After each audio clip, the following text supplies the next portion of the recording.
our very first story, we have the posthumous honoring of a king that we all were touched by his life whilst alive, and it's none other than the king of Wakanda, even in real life, that is Chadwick Boseman. And this event was held yesterday that had closest of friends and family and colleagues in that he has worked with attend this very event. And this event, indeed, I must say, was very emotional. I watched the entire video. I mean, not the live, I couldn't watch it live, but I watched the entire video on YouTube. And I can tell you for a fact that was really an emotional moment, quite difficult for all those who attended. And I wish I mean, there's a lengthy article that I wish I could read that had Lupita Nyong'o talking about the life, how Chadwick's life inspired all those who worked around him. And I must say, it was quite a difficult moment watching it. Chadwick, Ryan Gosling was no, sorry, Ryan Coogler was choking up the entire moment when he was given his speech to honor him. And you also had the likes of what was it called, Viola Davis, who spoke very profoundly of him when she was working with him on, I think, his last movie, that's Uma Raimi's Black Bottom, and spoke of how the conversations they were having throughout was that of a man who knows that his time is up and is ready to transition to the heavenly plane. And that was quite a touching moment of speech that you know they gave to honor him. And also the wife, that is Simone, what had some wonderful words to say about the husband and how courageous and bold she was in all that she said, and finally unveiling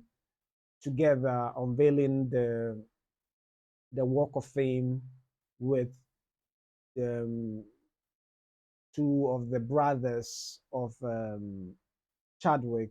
Uh, Let me see if I can get a picture up. Yeah, and unveiling the star with Chadwick Boseman's brothers, and it was quite an emotional moment, I must say. Let me see if I can take a moment to read just bits and pieces from an article written on the CNN Entertainment website, and I feel like perhaps it's good I read just a couple of them. So Viola Davis noted that they worked on their Oscar-winning movie Ma Rainey's Black Bottom just before he passed, and said Boseman was always trying to engage me on the set, talking about the cup of success and having types of conversation that she believes people have when they know they possibly are transitioning. So that is Viola Davis saying that. And the late actor, I mean, she said in her tributes was a mighty, mighty elixir that sort of stirred up the alchemy that we are all in search of, which is meaning. That is very powerful. So she went on to say that I celebrate him today, and I say to him, I hope all the angels in heaven just sang him to a beautiful rest, Davis said. And I thank him for what he left behind in me, which is a burning amber that always guides me to a higher meaning of my work and my purpose. Yeah, so Chadwick also, I mean, Rankugla also had this to say about I mean, first let me even tackle what what's it called Viola Davis said. And I remember when Chadwick Boseman was interviewed during one of the red carpets. I don't know whether that is of Black Panther itself, but in an interview, uh, he did, he did say something. And so the interviewer did ask whether he would, I mean, what is the expectations of, as it Avengers Endgame or so, and was, how he feels about all that. And he did candidly say that I'm dead. And at the time, most people didn't understand it. It felt like everybody was like, "Oh, yeah, is this that's an odd joke to make?" But he wanted the world to finally know that he will be transitioning, and that is quite something. Knowing that your time is up and be bold and make such a statement. He was trying to say farewell to everybody, and indeed he accepted his fate that his time is up and had to make the best of it. And no wonder throughout the works that he did, the last works from Black Panther through to Ma Rainey's Black Bottom, he gave not just a fraction of himself, but gave everything that he had in him. And obviously, that was the experience Viola Davis had with him whilst on set shooting the Marianis Black Bottom. And even at the time he was shooting with them, none of them knew anything about it. And it is something else. It is something else. And you should actually get a time to watch the video and its touch. And I'll see if I can leave the link in the description below. But let's move on to what also Ran Coogler said. I mean, after reading what he said, I will now tell you what I think about it all. So Coogler Boseman's friend who directed him in the Black Panther Marvel film asked for the attendees' understanding as he emotionally talked about the late star. When I think of Chadwick Boseman, I think of three things: leadership, teaching, and generosity. Coogler said he was an incredible leader. The famed Cines director said Boseman was ageless and joked he didn't know his age until he went to one of his birthday parties. He also told a story about Boseman sneaking past stars like Stallone, Michael B. Jordan, who was present at Thursday's ceremony, and others to get into Coogler's hotel room during a big press tour for the 2015 film Creed. And Boseman, Coogler said, wanted to meet with him to talk about working together on Black Panther and managed to evade even the press that were there, that were present. I was so impressed by that, and I asked him how he got past everybody, and he smiled and said, "That was the Panther." Coogler said, chuckling. And listen, if you watch the entire video, you would understand what I'm trying to talk about. I finally understood why they just couldn't recast at the time Chadwick Boseman to be in the sequel to Black Panther, because I mean, watching the video, and this wasn't just the first time, but I think at the time, was it Michael B. Jordan or Vancouver, one of them was receiving their star, and he ended up giving a speech about it all. And not just that, but several other um, public appearances that he had to give speech and that he had to speak about Chadwick Boseman.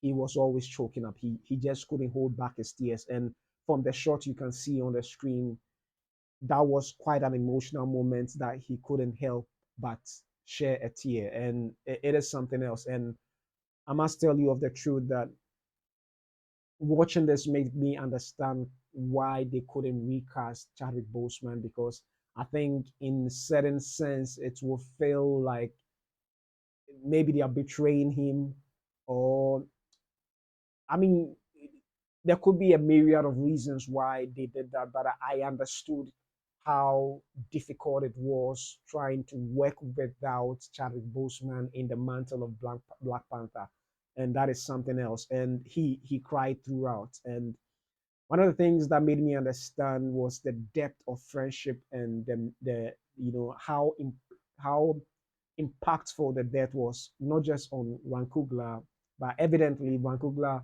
even more so, and everyone that was on set. And on all the images, you could see that his loss was, has took a toll on them during the shoot of the Black Panther and Black Panther Wakanda Forever, and I can understand why they didn't want to recast him. So honestly, this I didn't, obviously even the one who would have been recast to be in the role of Black Panther would have felt quite awkward, especially if the person is taking in all the energy, how everybody seems very sad about it all. So I can understand that. And I think if I'm to draw any comparison one way or the other, I feel like the way they honored him in the movie Black Panther Wakanda Forever feels very similar to how Paul Walker was honored in Fast and Furious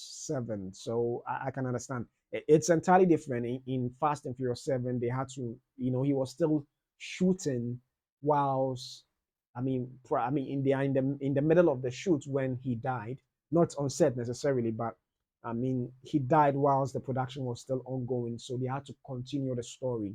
However, in Black Panther Wakanda Forever, he had died prior to the production. So one way or the other, I understood perfectly well as a result of watching this particular um, uh, honor why Chadwick decided to do it that way to honor him, to immortalize him on the screen, and that I finally understood why they chose not to recast him. So I can understand. And honestly, it is heartbreaking. It is something else, and I'm glad I saw what's it called, Michael B. Jordan there as well, who also couldn't hold back but share like much love for um, that is Simone. Let me see if I can bring it up because yeah.